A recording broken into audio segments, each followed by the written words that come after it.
부활주일 죽음의 강을 건너 천국 입성이라고 하는 말씀의 제목으로 주님의 말씀 함께 나눠보고자 합니다. 한 장로님이 부활절을 보내고 이런 고충을 이야기하셨습니다. 사순절이 되어서 예수의 고난을 생각하며 경건과 절제의 영성 훈련을 하기 위해서 사순절 기간에 매일 한 끼를 금식하셨다고 합니다. 미디어 금식도 하십니다. 인터넷, 포털 사이트 뉴스, 다른 스마트폰도 자주 보지 않으시고 어느 시간대만 보시기로 결심하십니다. 본인이 아주 좋아하는 골프도 안 치고 또 커피도 안 마십니다. 그렇게 예수의 고난에 동참하십니다. 그리고 부활절 한 천주 전에는 그 교회에서 고난주간 특세가 있어서 이 장로님이 교회가 멀어서 새벽 기도를 안 들으시는 분이신데 그 고난주간에는 그 특세를 위해서 그 먼 곳 1시간 떨어진 곳에서 교회에 와서 특세에 참여하십니다. 자기가 맡은 교구 특송날에는 1시간 전에 새벽 3시에 일어나서 와가지고 준비하곤 하셨습니다. 그리고 그 교회는 성금요일 특별 예배가 있어서 금요일 저녁 늦게까지 성금요일 예배를 드리고 몇 시간 자지 못하고 토요일 또 특세에 또 나오셨습니다. 또 부활주일에도 새벽같이 와서 1부, 2부, 3부 장로님으로서 또 교회 안내도 하고 맡은 부서에 회의도 하고 그곳엔 저녁 예배가 있어서 저녁 찬양 칸타타, 부활절 칸타타에 참석하시고 녹초가 돼서 집에 와서는 아내 되신 권사님께 이렇게 얘기하고 침대로 들어가십니다. 예수 살리려다가 내가 죽겠다. 여러분도 다 공감하시는 표정이십니다. 한국교회 부활절이 어느새 우리 교회 안에 고된 사역을 하는 그런 날이 되고 말았습니다.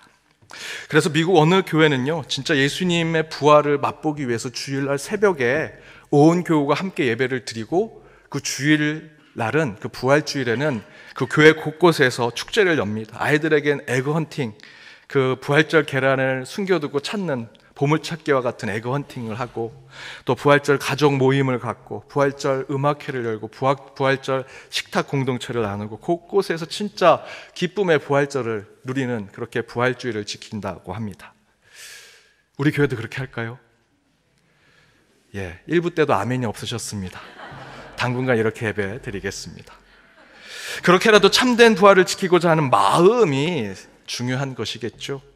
어떤 형식, 어떤 모양이라도 진짜 중요한 부활절의 신앙은 예수님께서 십자가의 고난과 죽음을 통해 우리의 죄를 대속하시고 이 땅의 사단의 악한 권세로부터 승리하심으로 다시 사심의 기쁨, 부활의 능력을 허락해 주신 것을 기뻐하고 표효하며 승리와 또 찬송과 노래를 부르는 것이 우리 부활절의 신앙이라고 생각합니다. 부활은 죽음의 강을 넘어 하나님 나라에 들어가는 그 기쁨을 맛보게 하는 것이죠. 물론 저와 여러분에게는 아직 부활이 우리 실존 가운데는 성취되지 않았습니다. 대신에 예수를 믿어 예수의 부활이 우리에게도 똑같이 이루어질 것이라고 하는 믿음으로 살아가는 것이 바로 그리스도인의 신앙이지요. 그렇게 부활 신앙을 바울은요, 오늘 말씀 가운데 선포하고 특별히 이사야 선지자는 이렇게 얘기합니다.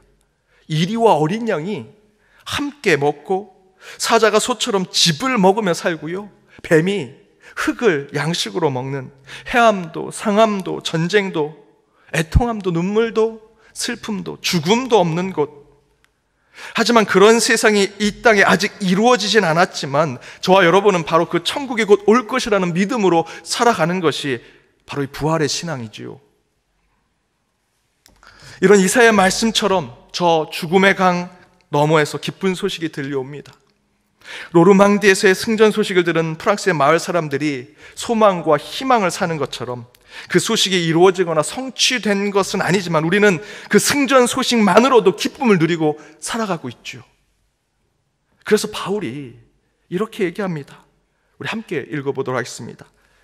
우리 주 예수 그리스도로 말미암아 우리에게 승리를 주시는 하나님께 감사하노니. 우리 주 예수 그리스도로 말미암아, 이 구절의 의미는요, 예수의 부활로 말미암아, 예수 부활 때문에 예수의 부활로라고 하는 뜻을 가지고 있습니다. 바로 예수의 부활로 말미암아 우리는 아직 사단의 땅에 있지만 이 부활 소식이 우리의 고난을 이겨내게 하고 천국의 고된 순례의 길 가운데 인내하게 하고 버텨내게 해서 천국까지 가게 하더라는 것입니다. 그게 저와 여러분이 지금 걷고 있는 신앙의 삶, 믿음의 삶입니다. 하지만 그런 부활의 소식이 있음에도 불구하고 우리는 여전히 사단이 지배하는 이 땅 가운데 아픔과 고통 그리고 죽음으로 나아가는 삶을 살아가는 인간의 실질적인 삶을 여전히 살아가고 있음을 저와 여러분은 기억하셔야 합니다. 저 멀리에 부활 소식은 있습니다. 그러나 이 땅은 저와 여러분이 80, 90도 채 살지 못하는 인생을 살아가는, 청춘이 지나가면 누구나 병 하나씩은 다 갖고 살아가는 존재가 된다는 것이죠. 한 교회를 세우고 수십 년간 그 교회를 자기 생명처럼 지키던 한 장로님이 암이 걸리셨습니다. 묵묵히 교회를 지키셨던 분입니다. 교회가 어려울 때 자기 재산까지 내려놓으면서 그 교회를 돌보셨던 분이십니다. 어떤 일보다도 교회가 우선순위였고요. 멀리 출장을 가서도 본인이 섬기는 그 교회 주일 성수를 지키기 위해 비행기를 타고 오실 정도의 그런 신실함이 있으셨던 분입니다. 성품과 인품이 좋으셔서 모든 성도들에게 인정을 받으셨습니다. 그런데 그분이 암이 걸리셨습니다. 물론 강직하고 신실하며 믿음이 좋으신 장로님이시니 기도와 말씀 가운데 투병하셨으리라 생각이 들었습니다. 그런데 그 장로님이 죽음을 앞두고 가장 많이 찾은 것이 우리가 생각하는 것처럼 성경, 기도, 자신이 좋아했던 찬송가, 그런 게 아니라 몰핀, 진통제를 제일 많이 찾으셨다는 겁니다. 그러나 여러분, 우리가 그 장로님을 비난할 자격이 있을까요? 아니, 도리어 그 모습이 우리의 모습 아니겠습니까? 훌륭하다, 대단하다, 존경하고 울어보는 시대의 목사님들, 영적 지도자들이 끝까지 기도와 말씀 붙들고 죽음을 맞이하셨다는 꾸며지고 각색된 예화보다 저와 여러분이 들어야 할 진짜 삶의 이야기는요, 나의 얘기가 될지 모르는 그 장로님의 임종 얘기입니다. 우리는 여전히 사단이 지배하는 땅에 살고 있는 자들입니다. 제 아무리 고지식한 척하고 높은 지위와 명예를 가졌다고 해서 저 구름 위에 사는 자처럼 살지라도 암이, 질병이, 죽음이 우리 육신과 우리의 생각, 때로는 우리 영혼까지 파먹기 시작하면 말씀이 아니라, 기도가 아니라, 찬양이 아니라 진통제를 찾는 것이 저와 여러분 같은 이 땅에 발을 디디고 살아가는 인간이라는 것이죠. 우리 인간은요, 지금 여전히 죽음의 강 가운데 그 죽음의 강을 넘어가려고 하는 그곳에 있습니다. 여러분, 착각하지 마십시오. 천국의 소식은 저 멀리 노르망디에서 들려올 뿐이지요. 우리가 살고 있는 이 땅은 여전히 사단과 악한 세력이 지배하고 있는 곳임을 잊지 마시기 바랍니다. 그래서 우리는 병들면 죽는 것이고요, 상처받으면 자기만의 동굴 속에 들어가서 몇 날 며칠 빠져나오지 못해서 어둠만 보고 살아가는 존재입니다. 그렇게 교회가 사랑, 사랑, 화해와 용서 외쳐도 가장 사랑 못하는 것, 가장 화해 못하는 것, 가장 용서 못하는 것이 교회라고 사람들이 지적합니다. 가깝게 오늘 부활주일 교회 연합 부활절 예배가 4개로 나눠져서 지금 예배드리고 있습니다. 그리스도인이, 교회가 겸손해야 합니다. 먼저 여러분 스스로 신앙 가운데 겸손하셔야 하고요, 그리고 교회가 구원의 방주라는 것에 교만하지 말아야 합니다. 언제든 하나님은 촛대를 옮기실 수 있다는 것을 깨닫고 겸손해야 합니다. 겸손의 경계에서 한 발만 삐끗하면 우리 교회는요, 세속의 종교단체로 전락하게 될 것입니다. 지난주 말씀드린 대로 초대교회 이단이 더 많은 사랑을 얘기했고 더 많은 믿음을 얘기했습니다. 야고보 사도는 사단도 하나님을 믿었다, 그래서 그 믿음 가운데 벌벌 떨었다라고 증거하고 있습니다. 하나님 심판대 앞에서 저와 여러분도 129년 된 연동교회도, 이 땅의 어떤 교회도 반드시 겸손해야 합니다. 자만하지 말아야 하고 철저히 주님 앞에 엎드리는 자, 엎드리는 교회가 되어야 한다는 것이죠. 그런데 그것을 철로역정의 마지막 구절에 이렇게 표현합니다. 철로역정 맨 마지막 구절에 이렇게 써 있습니다. 그 순간 나는 잠에서 깨어났다. 그렇다, 이 모든 것이 다 꿈이었다. 철로역정 마지막에 모든 것이 꿈이었다라고 얘기합니다. 저 2000년 전 예수 그리스도께서 부활하신 그 승리의 소식이 전해지는 것, 그것이 일장 충몽의 헛된 꿈이었다라고 말하는 것이 아닙니다. 모든 것이 꿈이었다라고 철로역정 맨 마지막 구절에서 이야기하는 것은 하나님이 다시 우리에게 기회를 주셨다라는 겁니다. 실제로 철로역정 전체 이야기는 주인공 크리스찬의 꿈의 이야기죠. 여러분, 그것은요, 도교에 창실했던 장자가 잠만 자면 나비 꿈을 꿉니다. 내가 잠만 자면 나비인데 깨어있을 때 내가 장자고, 그러면 나는 나비인가 장자인가 라는 생각을 하면서 자신의 실존, 인식론에 대한 것들을 어렵게 풀어내려고 꿈을 이야기하는 것이 아니라는 겁니다. 도리어 존 버녀는 꿈을 통해 깨달은 천국 여정의 길을 맨 마지막 구절에 쓰면서 이 모든 것이 꿈이었구나, 내가 그때 실수하고 시행착오하고 때로는 내 자신을 돌이킬 수 없는 문제 가운데 회개하고 슬퍼하며 어떻게 하나 했는데 이게 꿈이었구나, 하나님이 내게 다시 기회를 주시는구나, 이제 내 삶 가운데, 내 현실의 삶 가운데 제대로 살아봐야겠다. 바로 이 철로역정의 마지막의 꿈이라는 건 저와 여러분에게 정말 중요한 기회를 주신다라는 것입니다. 철로역정에서의 주인공의 꿈은 헛된 것이 아닙니다. 그 꿈으로 우리는 다시 천국을 소망하게 되었습니다. 여전히 우리는 사단의 제국 속에 살고 있지만 우리는 다시 예수의 부활을 통해 꿈꾸는 자가 될 수 있게 된 것이죠. 그렇다면 그 천국을 향해 가는 꿈이 우리 가운데, 우리의 신앙 가운데 현실이 되는 우리 믿음의 삶은 무엇이 되어야 할까? 저는 한 가지만 여러분과 오늘 나누길 원합니다. 그 한 가지는 부활의 신앙에는 수동적이지만 세상을 향해서는 능동적인 삶을 살아야 한다. 다시 말씀드리면 부활하신 예수는 철저하게 붙잡고 의지하되 세상을 향해서는 능동적이고 독립적인 그리스도인의 삶을 살아가야 한다라는 것입니다. 이사야 65장 17절 18절에서 하나님께서 새하늘과 새 땅을 창조하시고 이전 것, 과거의 것 생각나고 기억나지 않겠다 말씀하시죠. 그리고 18절에 이렇게 기록합니다. 함께 읽어보겠습니다. 너희는 내가 창조하는 것으로 말미암아 영원히 기뻐하며 즐거워할지니라. 부활은요, 또 다른 창조입니다. 태초 하나님이 창조하셨던 그 창조의 사건이 예수 그리스도의 십자가와 죽음, 그 부활을 통해 또다시 우리 가운데 창조로 다가오게 되는 것이죠. 그런데 바로 그 창조의 사건으로 인해 이사야 선지자는 우리가 영원히 기뻐하고 즐거워하는 존재가 될 것이다 얘기합니다.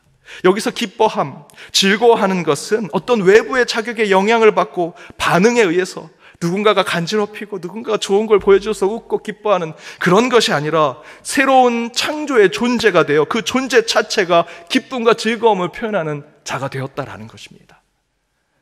태초에 그 에덴 동산의 아담과 하와는요, 누가 와서 코미디를 하고 웃긴 얘기를 해서 그들이 웃는 삶을, 기쁨과 즐거움을 사는 것이 아닙니다. 에덴 동산 자체가 기쁨이라는 의미 아닙니까? 그곳에 사는 아담과 하와는요, 타락하기 이전에는 그 자체가 즐거움이고 기쁨이었습니다. 그렇다면 십자가가, 그리고 그 부활이 저와 여러분에게 새로운 창조를 허락한 것이라면 그 창조를 믿고 나아가는 저희들은요, 누군가에 의해 영향을 받고 반응해서 기뻐하는 삶을 사는 것이 아니라 덤으로 사는 인생, 십자가 부활로 덤으로 사는 인생은 이제 기쁨과 즐거움이 우리의 삶 가운데 저절로 나오는 삶이 되어야 한다는 것이지요.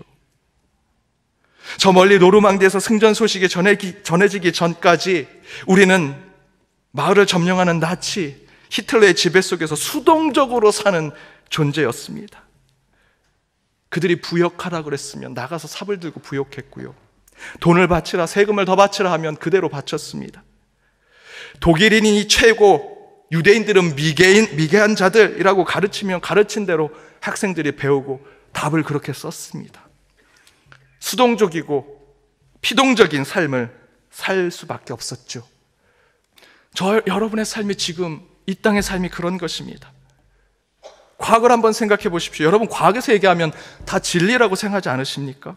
과학이니까, 실험과 증명을 통해서 밝혀낸 것이기 때문에 종교보다 더 위에 있는 것이 과학에서 얘기하는 것이지 라고 생각하지 않으십니까? 그렇게 생각하시지요. 하지만 여러분, 뉴턴의 기계론적인 과학 이론이 무너진 것이 200년이 되지 않습니다. 지구는 가만히 있고 하늘이 돌고 있다라고 하는 천동설이 무너진 것도 그리 오래된 것이 아닙니다. 현대과학에서 양자역학, 양자이론을 얘기합니다. 양자역학은요, 절대값을 우리에게 주지 않습니다. 여러 가지 확률 가운데 답을 하나 선택하도록 하게 합니다. 그게 현대과학에서 얘기하는 것입니다. 세상에 수많은 사건들을 듣는 언론은 어떻습니까? 신문, 방송, 진리와 진실을 얘기하고 있습니까? 여러분, 가까이 요즘 세상에서 떠도는 이슈 하나에 대해서 10개 신문을 가져다가 똑같은 이슈에 대한 기사를 읽어보십시오. 여러분, 어떤 결론을 내릴 거냐면 도대체 뭐가 진리라는 걸까? 뭐가 진짜일까? 아마 더 궁금하게 될 것입니다. 신문과 방송이 우리에게 진실과 진리를 가르쳐주고 있습니까? 여러분의 일상 가운데 발생된 문제를 판결해주는 판사, 검사, 변호사, 그들이 정말 우리에게 진리와 진실을 알려줄까? 부러진 화살이란 영화에서는 잘못된 재판을 두고 그 주인공이 이렇게 얘기합니다. 이게 재판입니까? 개판이지? 라고 하는 이 표현이 지금 이 세상에 여전히 회자되고 있습니다. 왜? 재판장에 가면 분명히 의롭게, 공평하게, 공정하게 판결이 될 것이라 생각하는데 그렇지 않은 일들이 벌어진다 생각하는 것이지요. 그러니 재판이 아니라 개판이라고 생각하는 사람들의 사고가 여전히 우리 가운데 있는 것입니다. 여러분, 법학이라는 것은요, 근대 학문에서 가장 인간이 독립적이고 합리적이고 능동적인 존재인 것을 표현하는 것이 근대 학문의 법학입니다. 그런데 정말 법학이 그렇게 우리의 모습을 보여주고 있습니까? 반대로 저와 여러분이 지금 그 법의 노예가 되고 있지 않은지 생각해 보십시오. 우리 교회 3대 목사님 함태영 목사님은 전직이 법관이셨습니다. 구한말 시대 법관이십니다. 아무도 서구의 학문이었던 법에 관심이 없었을 때 함태영 목사님은 법을 공부하셨고 법관이 되셨습니다. 그 법을 통해 가장 인간을 합리적이고 이성적으로 판단해서 우리가 합의해서 정한 법에 따라서 사람들을 판결하자. 얼마나 진취적이고 진보적인 학문입니까? 그것을 통해서 함태영 목사님은 조선 말기 이 쇠락한 이 나라를 다시 세우고자 노력하셨습니다.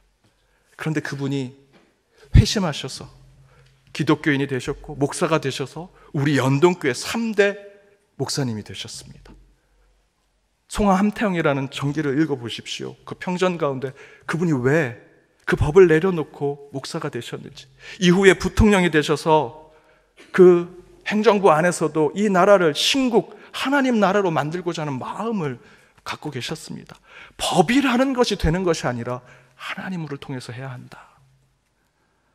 이 세상이 르네상스 시대, 휴머니즘의 시대를 거쳐 계몽주의를 통해 이성을 강조하고 신인류의 시대를 우리에게 보여줬습니다. 그런 인간이 이제 더 이상 신 하나님을 의존하지 않고 주체적이고 능동적인 존재가 되었다고 자신만만했습니다. 그런 주장을 했던 유럽 한가운데에서 1차, 2차 세계대전이 벌어졌습니다.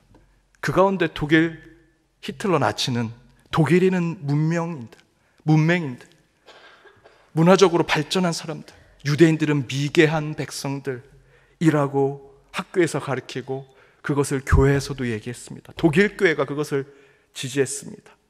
그리고 인종학살에 모든 것을 정당화시켰죠.